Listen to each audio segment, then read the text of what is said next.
Bom, boa noite a todos, sejam todos muito bem-vindos, como sempre, pontualmente 18 horas.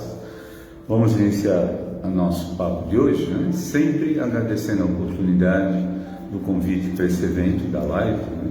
Que não parece uma live, né? As pessoas não assistem presencial, assistem depois, né?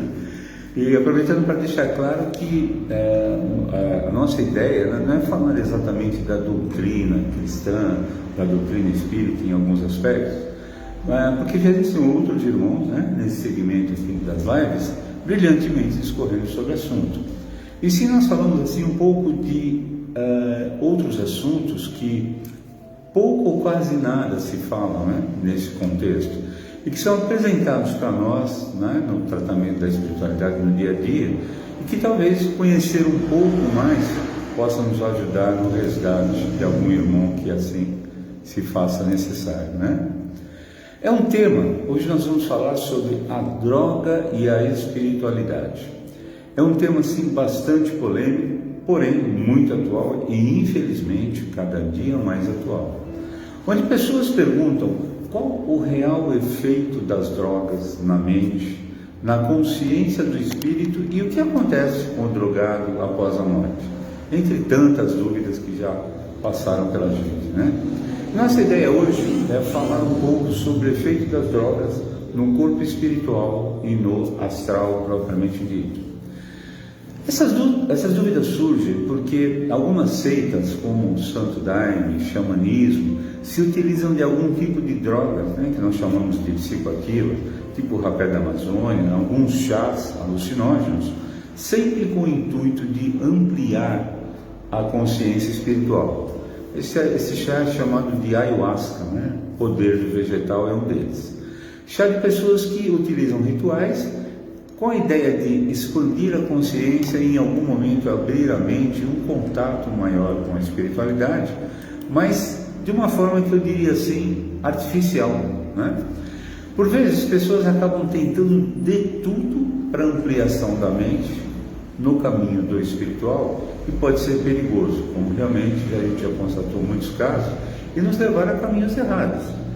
Por vezes, as pessoas, no afã de querer chegar muito rápido a um contato com a espiritualidade, poder sentir alguma coisa, porque a questão é sentir de perto. Tentar sentir alguma coisa de uma maneira mais intensa pode realmente levar a caminhos errados. E a gente foi fazer uma pesquisa, vamos falar um pouquinho, entender um pouquinho mais desse contexto das drogas. Para isso a gente tem que voltar lá na década de 60, quando começou aquele movimento contracultural, né, nos Estados Unidos, chamado movimento hippie. Espero que alguns de vocês que estejam me assistindo lembrem-se disso, que é da minha época, né? E começou a entrar no mercado, nesse momento, drogas conhecidas como sintéticas, né? Fabricadas por laboratórios pesquisadores e cientistas que estudavam, né? Tentando encontrar substâncias que atuassem no cérebro humano, a partir daí ampliar a consciência, o poder mental, chegando mais próximo da espiritualidade. Esse grupo que fazia essas pesquisas eram psiquiatras, terapeutas, cientistas, testando drogas modernas para verificar qual o real potencial do cérebro humano, usando uma estimulação química.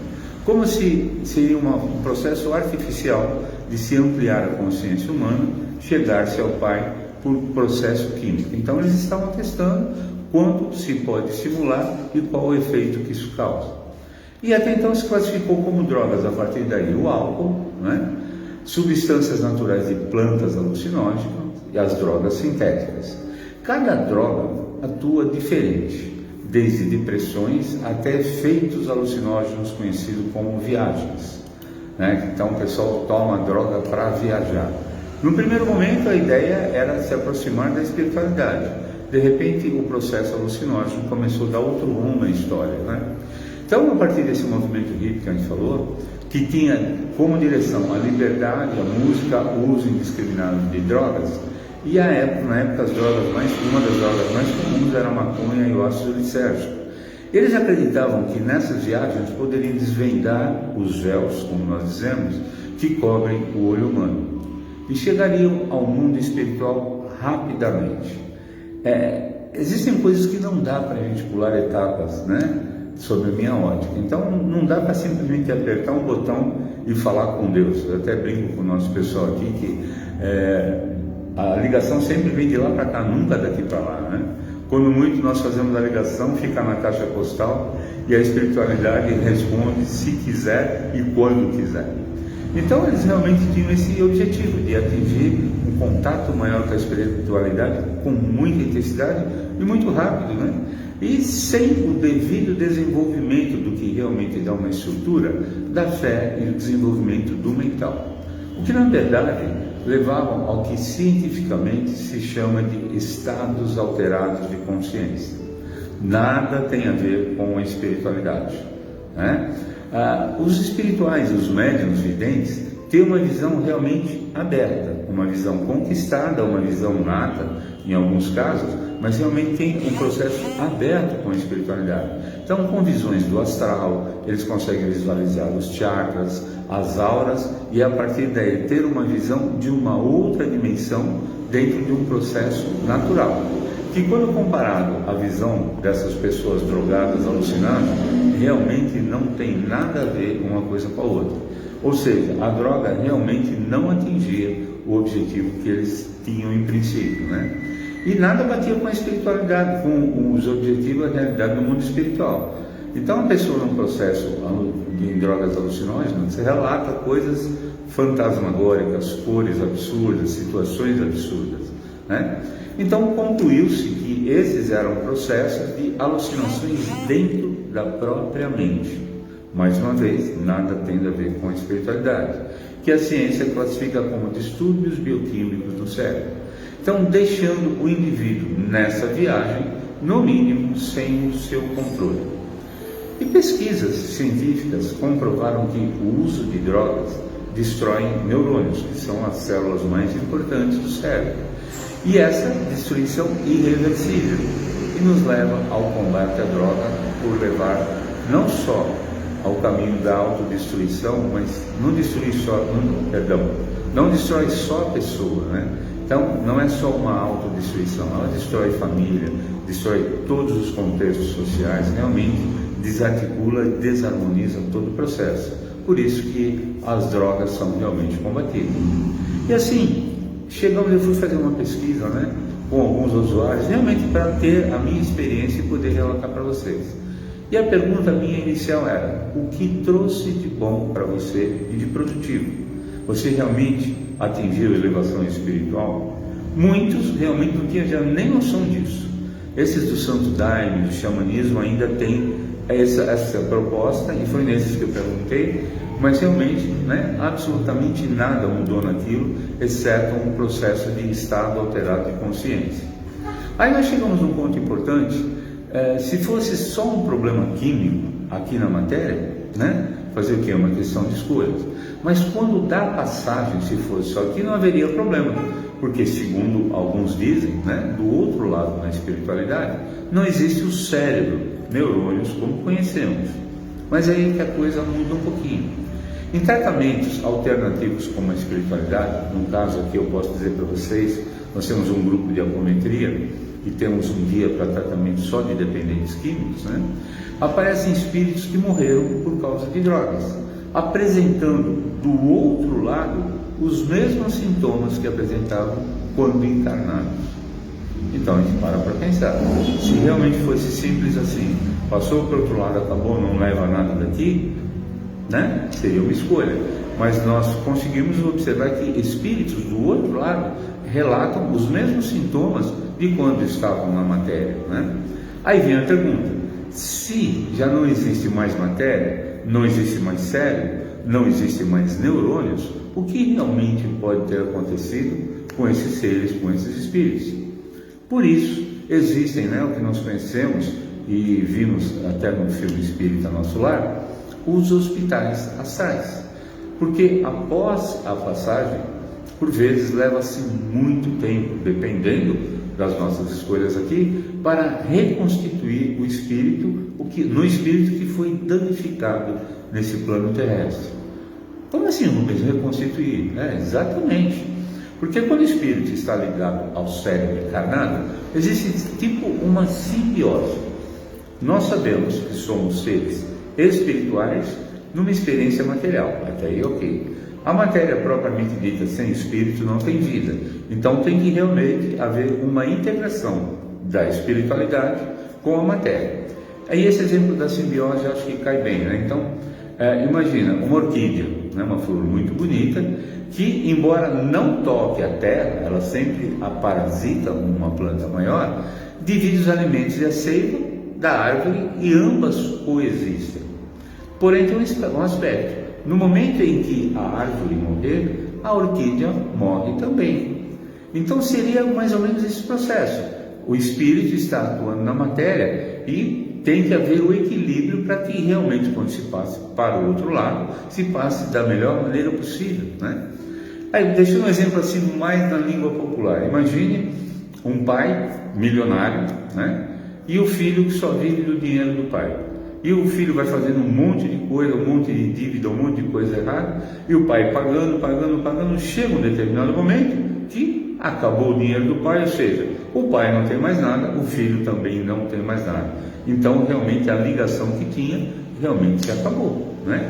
Então, quando o espírito está na experiência material, ele dá vida como nós conhecemos. A integração espírito-matéria, ele dá vida no esquema que nós conhecemos nessa dimensão, né? Onde nós tocamos, onde nós temos várias experiências, amor, ódio, tristeza, raiva, que realmente não se tem no mundo material.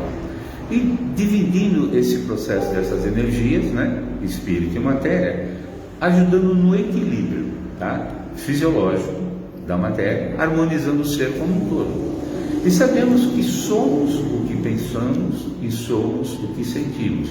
Então, parte dessa integração do nosso mental, espírito e matéria, o que pensamos e o que sentimos, ou seja, as nossas escolhas de pensamentos, atos, palavras e atitudes.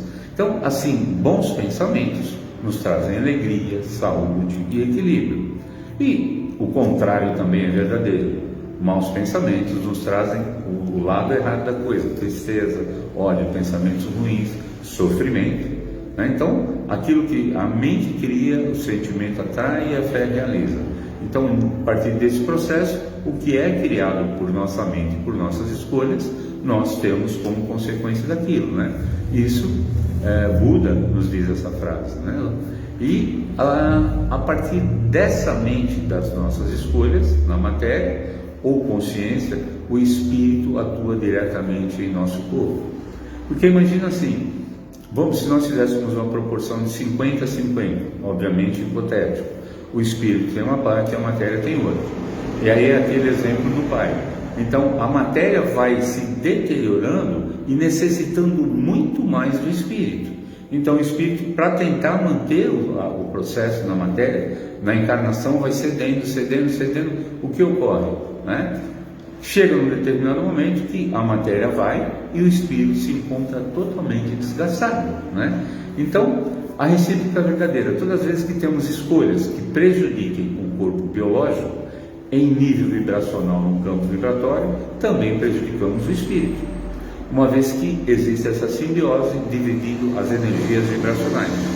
Então, aqueles 50-50, a gente, obviamente, nessa matéria, é muito difícil quem consiga manter isso, né? Normalmente, nós desgastamos a matéria de uma forma ou de outra e o espírito acaba complementando. E nesse estágio, né, desse equilíbrio, quando estamos no caso das drogas, também se atinge uma necessidade criada pelo físico, atingindo o mental, que quando do desligamento do corpo, essa necessidade permanece no espiritual e acompanha a partir daí. Por isso temos um provérbio muito antigo, diz, né? Isso vem lá de trás: corpo sano em mente sã. Aí temos um espírito saudável.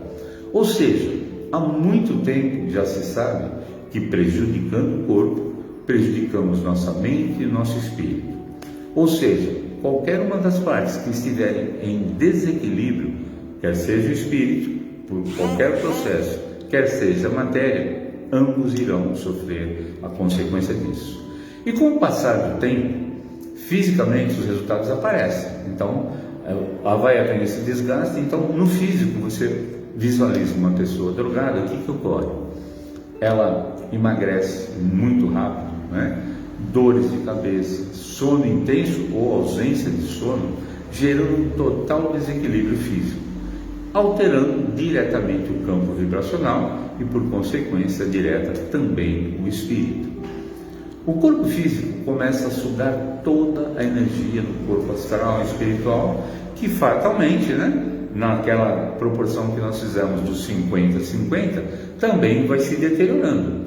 Então ele vai doando, a parte espiritual doando para a matéria, tentando equilibrar. Uma vez ficando muito debilitado, e assim necessita de ser encaminhado para os hospitais do astral quando da passagem. Então aquele espírito que realmente doou demais, tentou equilibrar demais, quando da passagem do corpo físico, realmente ele necessita de ser recomposto. Aí, nos hospitais do astral, existem os processos de recomposição, ou mais uma vez, como nós vimos no filme Nosso Lar, né? De acordo com o tipo de deficiência, existem encaminhamentos e o tratamento, às vezes curto, às vezes bastante extenso. O indivíduo que morre de overdose, raramente é a primeira vez, ou seja, ele já esteve aqui, incorreu nesse erro, esteve aqui novamente, incorreu nesse erro mais uma vez. Isso vem progredindo ao longo do tempo, e a história é criada pelo uso debilitando campos energéticos. Quando na passagem o espírito encontra-se totalmente desenergizado, né? A matéria sugou, a matéria foi, realmente se esgotou, porém o espírito totalmente desenergizado, deteriorado, precisando ser resgatado, auxiliado pelos nossos irmãos da espiritualidade. E o tratado, né, e o plano astral terá uma longa estrada na recuperação, literalmente longa, porque é diferente a recomposição do que nós conhecemos da matéria, do que existe realmente no campo astral, no campo vibracional e em outras dimensões, né? Muitos, a gente ouve assim de uma certa forma, pregam que após a morte, né, tudo se acaba. Então aqueles mais materialistas, eu tenho que viver essa vida aqui, depois que eu morrer, acabou tudo, enterrou, morreu, enterrou, acabou, né? E dizem alguns que acabou-se aqui, você passa por um plano angelical, onde tudo é perdoado, tudo é recomposto, mas não é bem assim, né? Nós sabemos que as nossas escolhas nos trazem o processo, né, da reencarnação, que nós chamamos da roda de samsara. Então vai havendo o equilíbrio até que se atinge um determinado ponto, né? As pessoas que pensam assim é um ledo engano.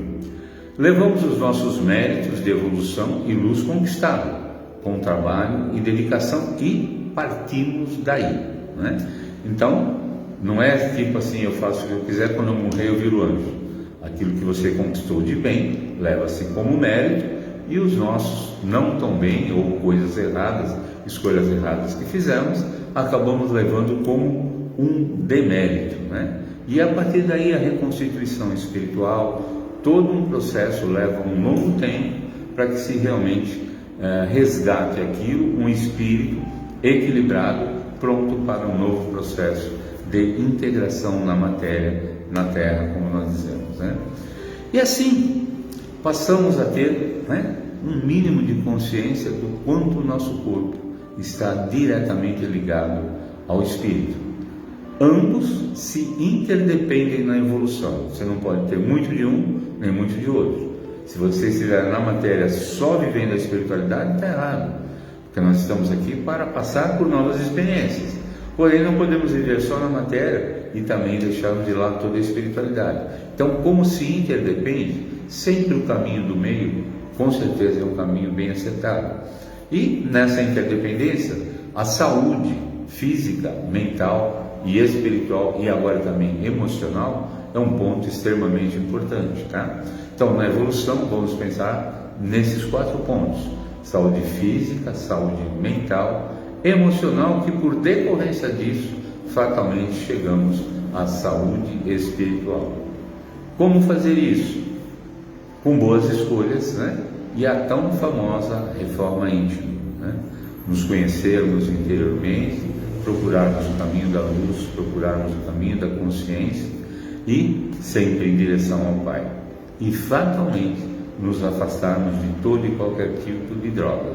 Então saibamos que quando encontramos, nós temos aqui os dependentes químicos ou todo tipo de dependência que passa conosco, a gente tem uma aula aqui que a gente orienta o pessoal exatamente para que se saiba o que ocorre, que ele não está ali por muitas vezes por escolha própria, ou não se pode dizer exatamente porquê, mas no que nós precisamos ajudar na recomposição e na força espiritual para que ele consiga se recompor na matéria, ok?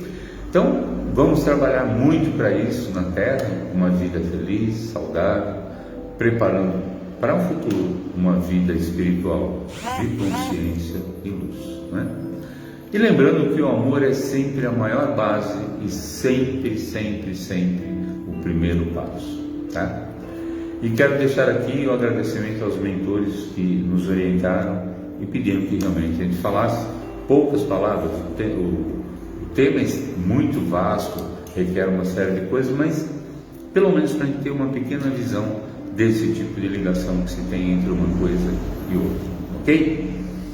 Então, espero que sirva para uma pequena reflexão sobre o que realmente ocorre na espiritualidade com as pessoas que são dependentes de drogas, tá? Assim sendo, meus irmãos, como rapidamente é um tema que a gente só bate um papo rapidinho, a gente encerra a nossa conversa de hoje, como sempre, com a oração que o Pai nos ensinou. Assim sendo, peço àqueles que possam nos acompanhar, acalmar nosso coração, trabalhando para a luz, o equilíbrio da nossa consciência, agradecendo Deus Pai Todo-Poderoso, agradecendo nosso Mestre Jesus, nossa Mãe Maria que nos acolhe, que nos protege, que nos acalenta, e os nossos mentores de luz. Agradecendo por mais essa oportunidade de hoje conversarmos um pouquinho mais de esclarecimento, um pouquinho mais de nível de consciência para aqueles que refletem junto conosco. E encerramos nossa conversa de hoje com a oração do Pai. Pai nosso que estais nos céus, santificado seja o vosso nome. Venha a nós o vosso reino, seja feita a vossa vontade, assim na terra como nos céus. O pão nosso de cada dia nos dai hoje. Perdoai-nos as nossas ofensas, assim como nós perdoamos a quem nos tem ofendido. Não nos deixeis cair em tentação, mas livrai-nos, Senhor, de todo mal, que assim seja, assim é, e assim para todos sempre será. Ave Maria, cheia de graças, ao Senhor é convosco. Bendita sois vós entre as mulheres, bendito é o fruto do vosso ventre, Jesus. Santa Maria, Mãe de Jesus, rogai por nós, pecadores, agora e na hora de nossa passagem. Que assim seja, assim é, e assim para todos sempre será. Gratidão, gratidão, gratidão. Obrigado a todos vocês que nos acompanham presencialmente ou depois acompanhando, né, nas lives. Que todos tenham uma terça abençoada. Gratidão, meus irmãos. Com muita luz, muita paz, e que tenhamos luz no coração e que sempre sigamos o caminho do Pai. E sempre, né, sobre os auspícios de Nossa Mãe Maria. Gratidão a todos vocês, tenham uma semana abençoada, e se nosso Mestre assim o permitir, estaremos juntos na próxima semana. Muito boa noite a todos, mais uma vez, gratidão, gratidão, gratidão.